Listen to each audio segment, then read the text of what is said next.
I'm here with my friend Guillaume Bignon, who is a former French atheist. I guess you're still French in a sense. Yeah, I apologize for that. A former atheist who is now a Christian theologian. And you are a Calvinist, right? Yes, that happened to some people, so I would identify myself as a Calvinist indeed. Now, lots of people, especially new Christians or Christians who don't know much about theology, hear terms like Calvinist or Arminian and might not have an idea of what those are. So you can certainly go into a lot of detail on these issues, volume after volume after volume, studying, the theology. But for people who don't really know what these terms mean, how would you explain Calvinism versus Arminianism? Yeah, so Calvinism, named after John Calvin, was the French reformer, is essentially a view not about all the things that John Calvin believed. Usually when people speak of Calvinism, they have in view his particular teachings about how to reconcile God's control of human free choices and the fact that human beings do make free choices.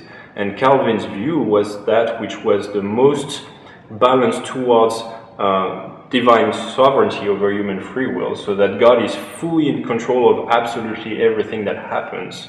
He taught that human free will was still morally meaningful. Human beings make their choices and they are still blameworthy or praiseworthy for what they do, but God is in such a control of those choices that he can bring about anything that he wants through the free agency of human beings. And so it's called Calvinism after him. Sometimes we call this Reformed theology, because that same view was that of most of the reformers when the Protestant Reformation began. So you find this kinds of view of free will and providence in the writings of Luther, Calvin, Wycliffe, and then later on some other Reformed theologians like Jonathan Edwards and so on. So what would be the main ideas of Calvinism? So the main ideas, sometimes they're gathered into acronyms like TULIP, T-U-L-I-P. It's a little bit too long to get into details here, but the big idea is that God being this much in control is theologically coming from the fact that human beings have a very damaged will. Because of original sin and the fall of the first human pair, all humans after Adam and Eve have a will that is crippled towards evil. And so, being dead in sin as the Bible presents it, human beings do not have a freedom that is morally allowing them to do the right thing for the right reasons. That's what Calvin presented it, and sometimes we call this total depravity. Human beings just do not have the ability to please God. And therefore, for them to do the right thing, it takes an act of God by the Holy Spirit changing their hearts, leading them to do the right thing instead. And since that activity of God is fully necessary, it leads, in terms of divine providence, it leads us to affirm that God is the one who is fully in control of just how good our choices will be, and thereby He's in control of what options we will choose. All the while maintaining that human beings with this kind of free will are still blameworthy or praiseworthy.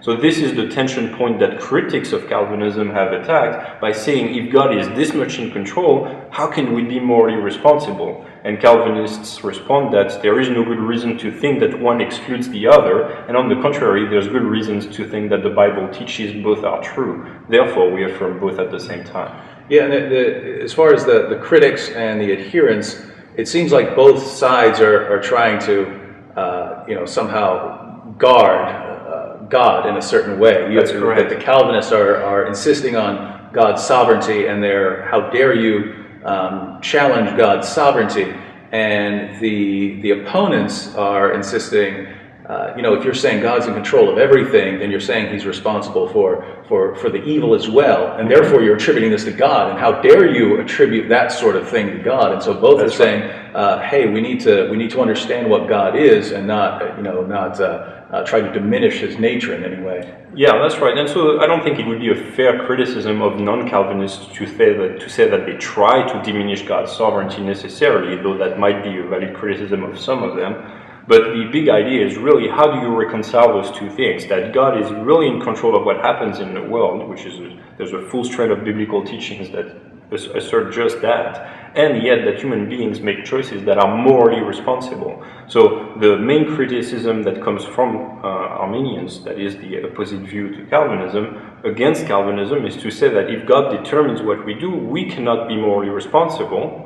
So they presuppose that incompatibility, and then obviously if that is true, and Calvinists affirm that God determines our choices, then it would follow that our choices are not morally responsible, which is clearly unacceptable. But then again, Calvinists don't deny that our choices are morally responsible, they only deny that if they were determined, they would not be morally responsible. So that's the real area of disagreement there. So how would you put sort of Arminianism in a nutshell? What would be the position itself? Arminianism is named after Jacob Arminius, who's also a reformer, really. He's a Protestant writer from the 16th century, a Dutch by the name of Jacob Arminius. And here again, we're not describing his views on all sorts of topics. It's precisely on that question of divine providence over human free will. And Jacob Arminius took the exact opposite view, which said that God is not in fact the one who determines the outcome of human free choices. He maintained that if God did that, then we would not be morally responsible. Therefore, he hasn't. So that means that human free will, according to Arminianism, is such that given everything that God does in the hearts and minds of human beings at the moment of a free choice, they still have the ability to do otherwise. That's the big principle by which Arminians live, that a free choice is one for which you have the ability to do otherwise. And so this raises various questions then, because if God is such that he cannot determine the outcome of human choices, then what sort of control really does he have over the outcome of what happens in the world through human choices?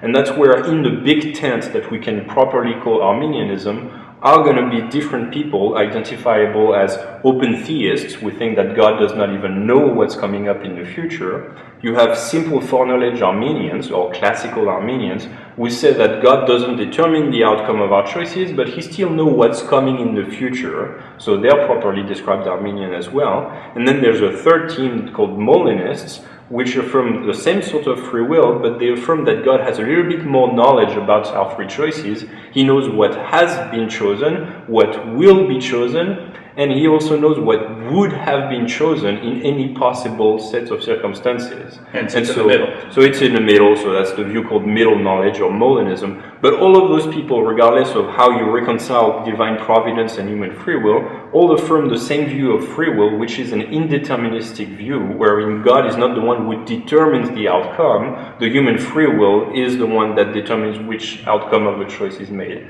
And then they reconcile this with providence in their own favorite way. So under that big tent, you have all of those three teams, and on the other side is Calvinism, which affirms that God is very much the one who foreordains all things according to the good counsel of his will. Mm-hmm. Now, you had Christianity a long time before anyone's using these terms, saying, hey, I'm a Calvinist, or hey, I'm an Arminian. Mm-hmm. But we have tons of scriptures. We have tons of scriptures that we're dealing with, and there are lots of passages that sound like your description of Calvinism. Mm-hmm. And there are other passages that sound, if you didn't interpret them with other scriptures, that sound like Arminianism. Mm-hmm. Right? It's sounding like we're just responsible for what we're doing, that we're not determined, that we have, we actually have an option.